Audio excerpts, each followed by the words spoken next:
Hello बच्चों, स्वागत है आपका एडुबेस क्लासेस के यूट्यूब चैनल पे। तो बच्चों, आज हम क्लास 11th के अकाउंटेंसी का काफी इंपॉर्टेंट चैप्टर कवर करेंगे, जो कि है अकाउंटिंग इक्वेशन। देखिए, जब भी आप 10th क्लास से 11th क्लास में आए होंगे तो ये आपका पहला प्रैक्टिकल चैप्टर है, क्योंकि इससे पहले के जो चैप्टर्स हैं वो आपके सारे थ्योरेटिकल चैप्टर हैं, उसमें आप सारी थ्योरी की चीजें सीखते हैं। लेकिन ये स्टूडेंट्स आपका पहला प्रैक्टिकल चैप्टर है। ये चैप्टर आपके लिए काफी इंपॉर्टेंट हो जाता है, क्योंकि आपके एग्जाम्स वगैरह में यहाँ से 6 नंबर का क्वेश्चन जरूर आने के चांसेस होते हैं।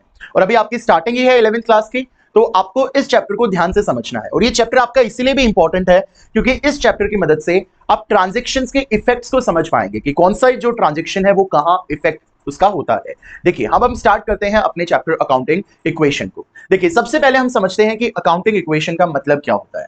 देखिए, अकाउंटिंग इक्वेशन एक मैथमेटिकल एक्सप्रेशन है। अकाउंटिंग इक्वेशन एक मैथमेटिकल एक्सप्रेशन है जो हमें यह बताती है कि हमारे बिजनेस में जो भी एसेट्स होंगे वो लायबिलिटीज प्लस कैपिटल के बराबर होंगे। देखिए, अकाउंटिंग इक्वेशन एक मैथमेटिकल एक्सप्रेशन है जो हमें यह बताएगी कि हमारे बिजनेस में जो भी एसेट्स होंगे वो लायबिलिटीज प्लस कैपिटल के इक्विवेलेंट होंगे। तो यहां एक चीज आप समझिए, ये जो लायबिलिटीज होती है ये लायबिलिटीज होती है बोरोड फंड। देखिए, लायबिलिटी मतलब कि आप ऐसा फंड जो आपने कहीं से मांगा है, तो जो बोरोड फंड होगा वो आपका लायबिलिटी होगा। और कैपिटल आप सब जानते हैं, कैपिटल मतलब होता है amount invested by the owner.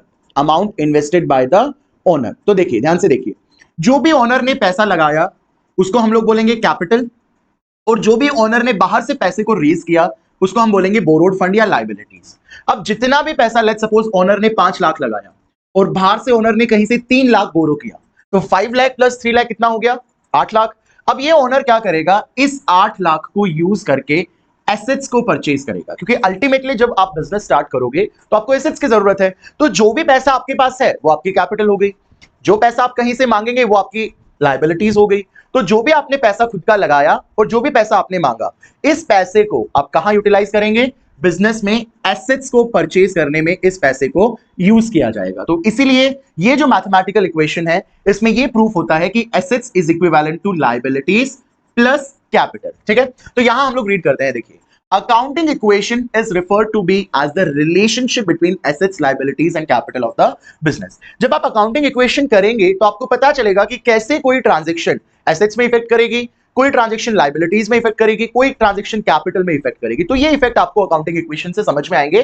तो बेसिकली आपको relation between assets, liabilities and capital, कैसे किसी ट्रांजैक्शन का एसेट्स पे इंपैक्ट होता है, लायबिलिटीज पे इंपैक्ट होता है और कैपिटल पे इंपैक्ट होता है, ये आपको अकाउंटिंग इक्वेशन से पता चलेगा। ठीक है, the accounting equation is one of the most important equations in accounting and is used for preparing balance sheet. देखिए, जब आप देखेंगे बैलेंस शीट, बैलेंस शीट का क्या मतलब होता है? बैलेंस शीट आपकी एक फाइनेंशियल स्टेटमेंट है।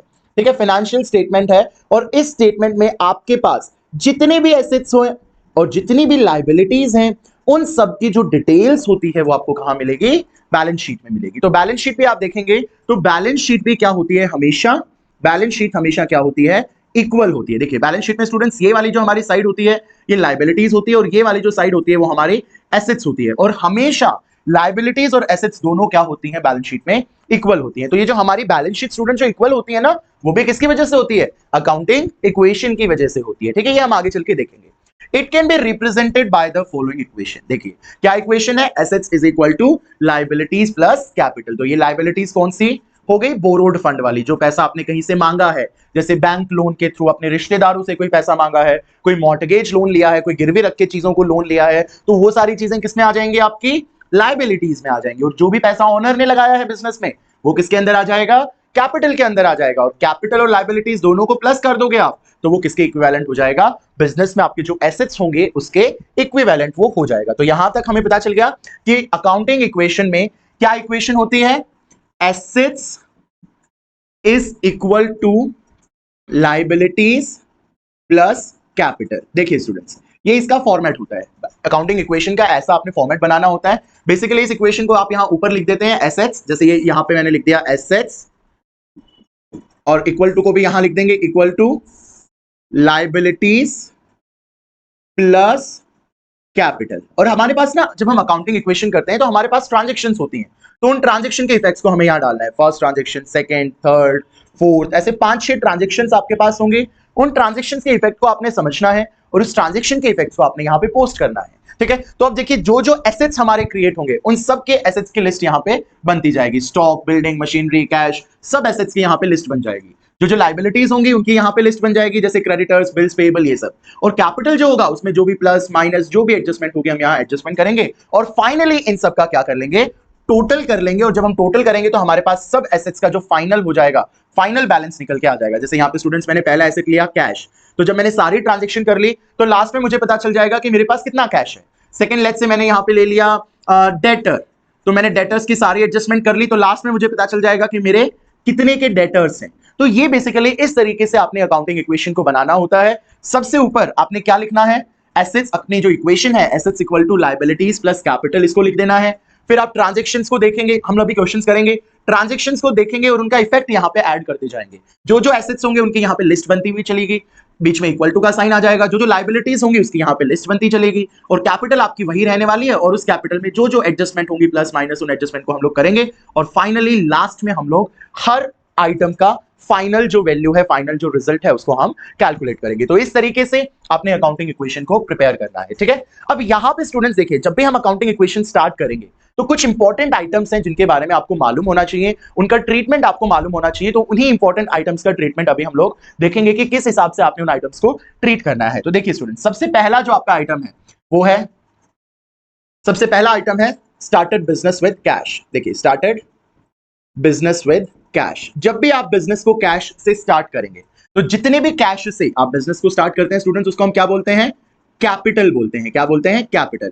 और आप जब बिजनेस को कैश से स्टार्ट करेंगे तो आपके बिजनेस में क्या आ जाएगा, कैश आ जाएगा। तो देखिए, एसेट साइड आपका कैश का एक कॉलम बन जाएगा और कैपिटल में जितने भी पैसे से आपने बिजनेस को स्टार्ट किया वो कहां पे ऐड होगा, कैपिटल में ऐड हो जाएगा। क्योंकि जिस भी अमाउंट से आप बिजनेस को स्टार्ट करते हैं उसको हम लोग क्या बोलते हैं, कैपिटल बोलते हैं। ठीक है, तो ये वाली जो ट्रांजैक्शन होती है ये आपकी सबसे पहली ट्रांजैक्शन होती है। कोई भी क्वेश्चन आपका स्टार्ट होता है तो आपका इसी ट्रांजैक्शन से स्टार्ट होता है। तो जिस भी अमाउंट से आपने बिजनेस स्टार्ट किया है उतना आपका कैश का कॉलम बन जाएगा और जिस भी पैसे से आपने बिजनेस स्टार्ट किया है उसको हम क्या बोलते हैं, कैपिटल बोलते हैं। तो देखिए, जो पीछे हमने फॉर्मेट बताया था, हम यहां उतनी कैपिटल को लिख देंगे और यहां पे एसेट साइड हम अपने कैश में, जैसे यहां पे 10,000 लेट से हुआ तो 10,000 कैश में लिख दिया और 10,000 ही मैं कहां लिख दूंगा, कैपिटल में लिख दूंगा। ठीक है, तो ये आपकी फर्स्ट ट्रांजेक्शन रहने वाली है। ठीक है, उसके बाद हम कुछ स्पेशल आइटम और देखते हैं।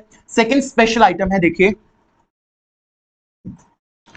Outstanding expenses.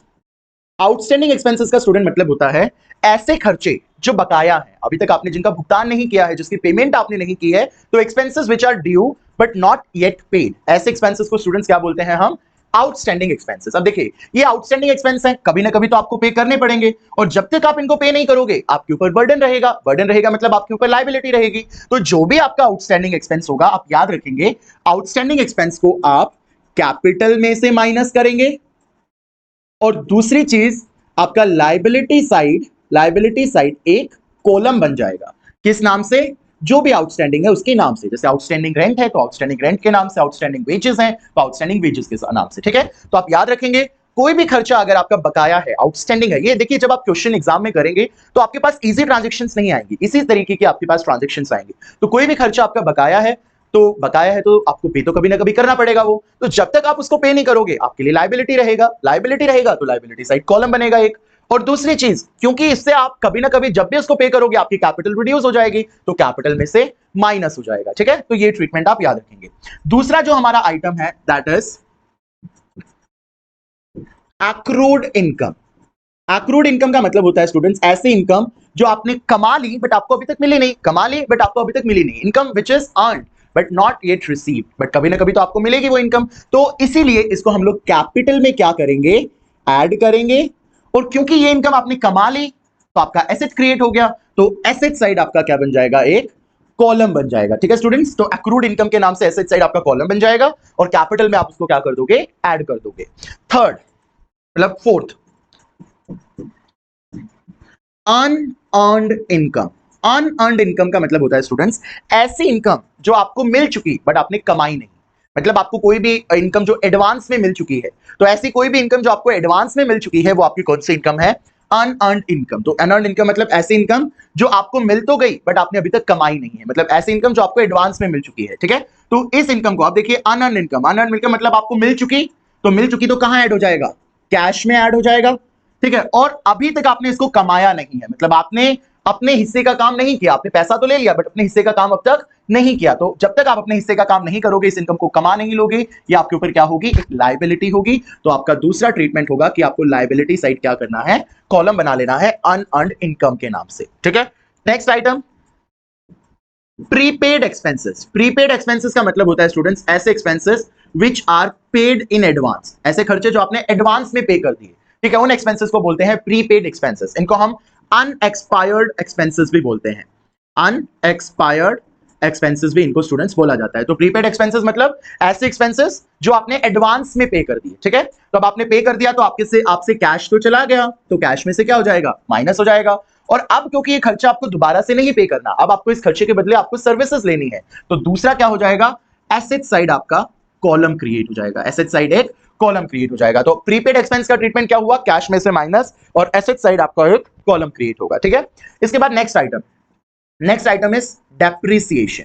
देखिए डेप्रिसिएशन का क्या मतलब होता है, डेप्रिसिएशन का मतलब होता है कि जब भी हमारे फिक्स्ड एसेट्स की वैल्यू रिड्यूस हो जाती है, कम हो जाती है, तो उसको हम लोग बोलते हैं डेप्रिसिएशन। ठीक है, तो डेप्रिसिएशन से क्या होगा, आपके एसेट्स की वैल्यू कम हो जाएगी, तो एसेट में से कर दोगे आप इसको माइनस, एसेट में से क्या कर दोगे, माइनस कर दोगे। और क्योंकि आपकी कैपिटल को भी रिड्यूस करेगा, तो दूसरा ट्रीटमेंट होगा कैपिटल से भी इसको क्या कर देंगे, माइनस करेंगे। तो याद रखेंगे डिप्रिसिएशन का क्या ट्रीटमेंट होगा, एसेट में से माइनस कर दोगे और कैपिटल में से भी उसको माइनस कर दोगे। ठीक है, अब next IOC and IOD. IOC stands for interest on capital, जो भी ऑनर ने कैपिटल लगाई है उसको उसके बदले में इंटरेस्ट मिलेगा।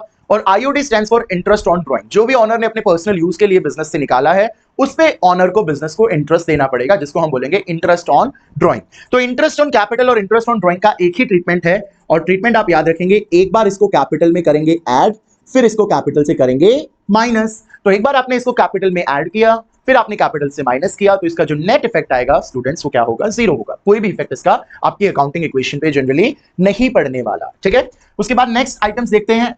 नेक्स्ट आइटम में है हमारे any expenses paid, any expenses paid. देखिए जैसे रेंट पेड, वेजेस पेड, ठीक है, और आपने इंटरेस्ट पेड, तो कोई भी खर्चा आप पे कर रहे हैं तो इसका ट्रीटमेंट क्या होगा, कैश में से माइनस और कैपिटल में से माइनस। याद रखेंगे कैश में से माइनस और कैपिटल में से माइनस, क्योंकि आप कोई भी खर्चा पे करेंगे आपके पास से कैश जाएगा और उतने अमाउंट से आपकी कैपिटल भी रिड्यूस हो जाएगी। उसके बाद any income received, any income received, आपको कोई भी इनकम मिली है जैसे commission received, interest received, rent received, तो कोई भी इनकम अगर आपको स्टूडेंट्स मिली है तो कैश में उसको प्लस कर देंगे और साथ में कैपिटल में भी उसको क्या कर देंगे, ऐड कर देंगे। ठीक है, कैश में प्लस, कैपिटल में भी प्लस, याद रखेंगे इसको। ठीक है, उसके बाद देखिए एनी ड्राइंग्स। ड्राइंग्स का मतलब आपको मालूम है, जो ऑनर बिजनेस से पर्सनल यूज के लिए निकालता है उसको हम ड्राइंग्स बोलते हैं।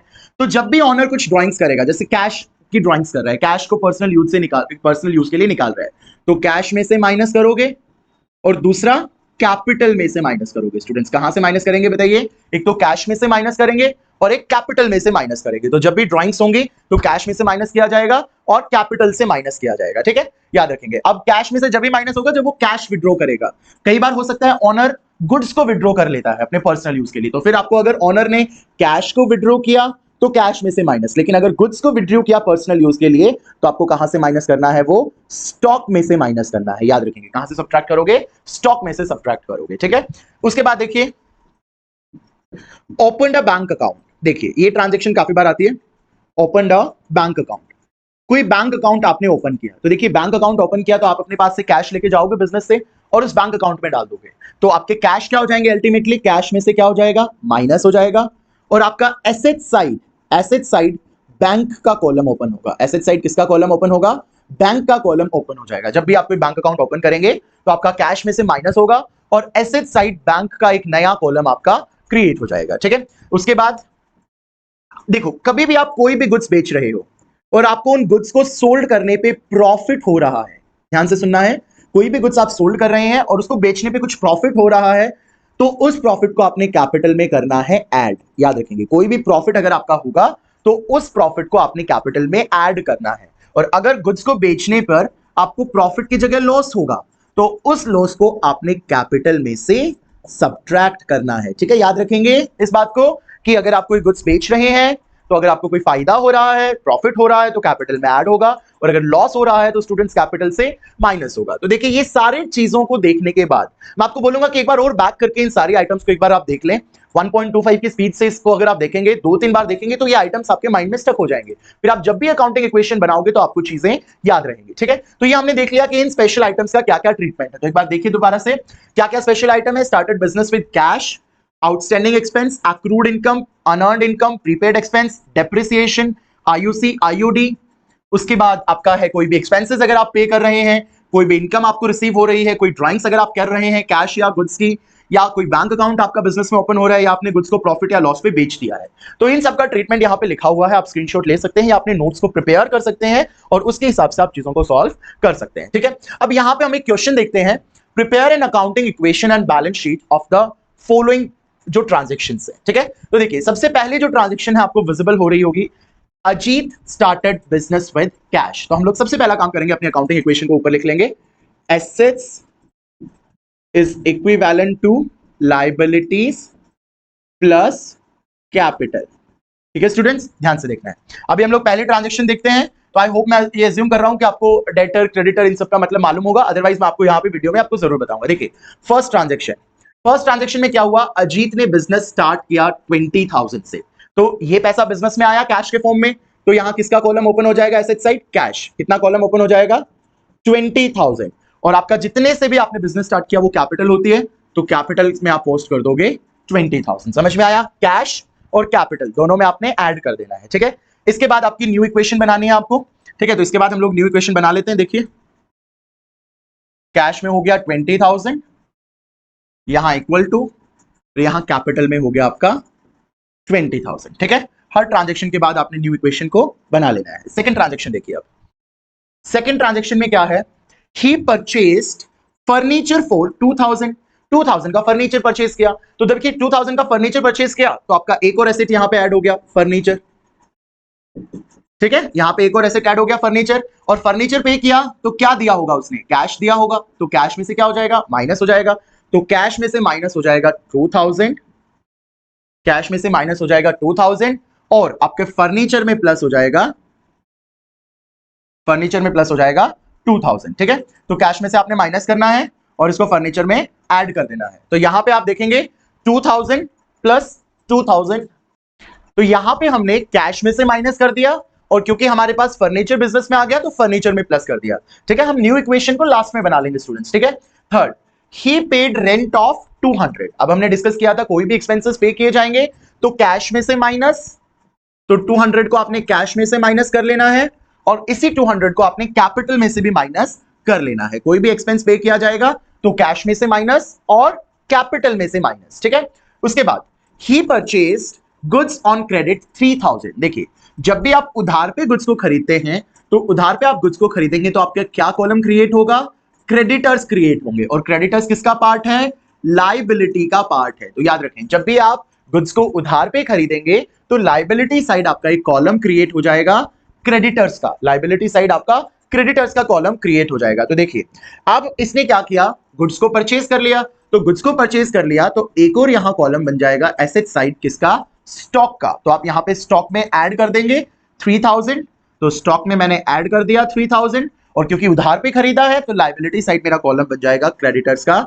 3000, तो मैंने यहां क्रेडिटर्स में लिख दिया 3000। इसके बाद देखिए ही sold goods cost price 2000 for 5000 in cash. देखिए 2000 के गुड्स उसने 5000 में बेच दिए। तो पहली बात तो हमसे स्टॉक कितने का गया, हमने जो स्टॉक बेचा उसकी कॉस्ट क्या थी 2000, तो हम अपने स्टॉक में से कितना माइनस कर लेंगे, 2000 माइनस कर लेंगे। लेकिन हमने उस सामान को बेचा कितने में, 5000 में। तो 2000 की चीज आप 5000 में बेच रहे हैं तो 3000 का आपका क्या हो जाएगा, प्रॉफिट हो जाएगा। तो 3000 के प्रॉफिट को आपने कहां ऐड करना है, कैपिटल में ऐड करना है। और टोटल 5000 आपने कैश में सेल किया तो ये 5000 आपका कहां ऐड हो जाएगा, कैश में ऐड हो जाएगा, क्योंकि 5000 आपको कैश टोटल मिलेगा। ठीक है, तो अब हम यहां पे देखते हैं कि हमारी सारी ट्रांजैक्शंस हो चुकी हैं। अब जब सारी ट्रांजैक्शन हो चुकी तो अपने को क्या बनानी पड़ेगी, अब फाइनल इक्वेशन बनानी पड़ेगी। आप चाहे तो हर ट्रांजैक्शन के बाद भी नई इक्वेशन बना सकते हैं, बट यहां मुझे बनानी है फाइनल इक्वेशन। तो फाइनल इक्वेशन के लिए हम इसको सबको सम कर लेंगे। ठीक है, जो भी इनका कैलकुलेशन है वो कर लेते हैं। तो देखिए सबसे पहले आपके पास क्या था, यहां पे 20,000, 20,000 में आपको माइनस करना है 2,000, फिर माइनस करना है आपने 200, फिर आपने प्लस करना है 5,000, तो आपका आंसर आ जाएगा 22,800। 22,800, ठीक है। उसके बाद फर्नीचर, प्लस का साइन लगा देंगे। फर्नीचर में एक 2,000 का आइटम है तो फर्नीचर में 2,000 आ जाएगा, फिर आप प्लस का साइन लगा देंगे। स्टॉक आपके पास 3 का था, 2,000 का चला गया, तो स्टॉक आपके पास बच गया 1,000 का, ठीक है। क्रेडिटर्स आपके पास यहाँ इक्वल टू का साइन है, बीच में इक्वल टू का साइन लगा दें। क्रेडिटर्स आपके कितने के रह गए? 3,000 के रह गए। उसके बाद कैपिटल में आप फिर से एक बार ट्रीटमेंट देखिए। 20,000 की कैपिटल थी, 20,000 में से 200 गया और 3,000 उसमें ऐड कर दिया, तो यहां पे हो जाएगा 22,800। अब 22,800 में आप 3,000 प्लस करें, हमें चेक करना है, तो ये हमारा हो गया 25,800। अब हम यहां के साइड को भी प्लस कर लेते हैं। 22,800 प्लस 2,000, 24,800 प्लस 1,000, 25,800। तो हमारी दोनों साइड बेसिकली कितनी आ रही है? 25,800 आ रही है। तो इसका मतलब हमारी जो अकाउंटिंग इक्वेशन है वो बिल्कुल करेक्ट है, ठीक है। अब हम देखते हैं कि इस अकाउंटिंग इक्वेशन की बैलेंस शीट हम लोग कैसे बनाएंगे। तो हम हेडिंग डाल लेंगे ऊपर बैलेंस शीट एज ऑन, जो भी आपको डेट गिवन होगी, और एक फॉर्मेट इसका बना लेते हैं। देखिए बैलेंस शीट का फॉर्मेट आपका इस हिसाब से रहेगा। ये आपकी हो जाएगी liability side, amount, assets, amount, ठीक है स्टूडेंट्स। अब आपको जो चीजें हैं वो इसमें पोस्ट कर देनी है। देखिए जैसे एसेट साइड हमारे पास कैश, फर्नीचर, स्टॉक, 3 चीजें हैं। तो एसेट साइड हम लोग लिखेंगे cash, furniture, cash, furniture and stock. अब इनकी जो वैल्यूज है वो हम लिख देंगे। कैश है हमारे पास 22,800, फर्नीचर है 2,000 एंड वो 1,000, तो 22,800, 2,000 का फर्नीचर और 1,000 का स्टॉक। अब आइए लायबिलिटी साइड। लायबिलिटी साइड एक तो क्रेडिटर है, दूसरी कैपिटल है, तो लायबिलिटी साइड हम लिख देंगे क्रेडिटर्स और दूसरी चीज हमारे पास है कैपिटल। क्रेडिटर्स की क्या वैल्यू है स्टूडेंट्स? क्रेडिटर्स है मेरे 3,000 के और कैपिटल है 22,800। 3,000, 22,800, ठीक है। अब हम देखेंगे दोनों साइड का टोटल हमारा कितना आ रहा है, 25,800, और यहां भी हम लोग लिख देंगे 25,800, ठीक है। तो इस तरीके से आप देखेंगे आपकी जो अकाउंटिंग इक्वेशन में बैलेंस शीट होगी वो आपकी इस तरीके से प्रिपेयर होगी, ठीक है। अब देखिए नेक्स्ट एक क्वेश्चन है, इसकी भी हम लोग अकाउंटिंग इक्वेशन जल्दी से प्रिपेयर करते हैं। तो सबसे पहले हमने फॉर्मेट बना लेना है।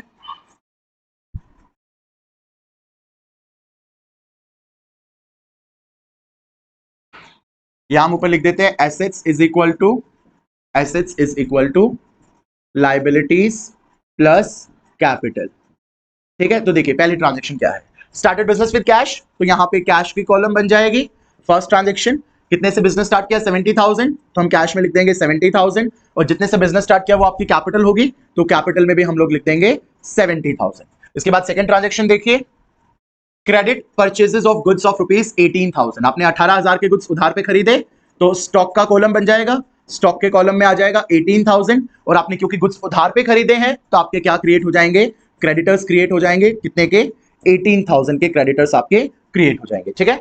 उसके बाद payment made to creditors in full settlement ₹17,500। देखिए स्टूडेंट्स, आपने 18,000 के क्रेडिटर से सामान खरीदा था, लेकिन आप पेमेंट कितनी कर रहे हैं? 17,500, और आप क्या कर रहे हैं उससे? फुल सेटलमेंट, मतलब अभी आपको ना कुछ लेना ना कुछ लेना उससे। तो आप देखिए इसको कैसे करेंगे, 18,000 के बदले 17,500 दे रहे हैं, तो यहां से जो पूरा सब्ट्रैक्ट करेंगे क्रेडिटर्स में से, यहां से पूरा आप सब्ट्रैक्ट करेंगे 18,000, ठीक है। ध्यान से देखिए 18,000 क्रेडिटर से गया। अब मेरे से कैश कितना गया है? कैश तो मेरे से गया है 17,500 का, तो मैं कैश में से 17,500 माइनस करूंगा, और जो मेरा 500 रुपए बच गया, जो 18,000 के बदले 17,500 दिया, तो 500 रुपए जो मेरा बच गया वो मेरा एज अ प्रॉफिट हो जाएगा, और वो कहां ऐड हो जाएगा?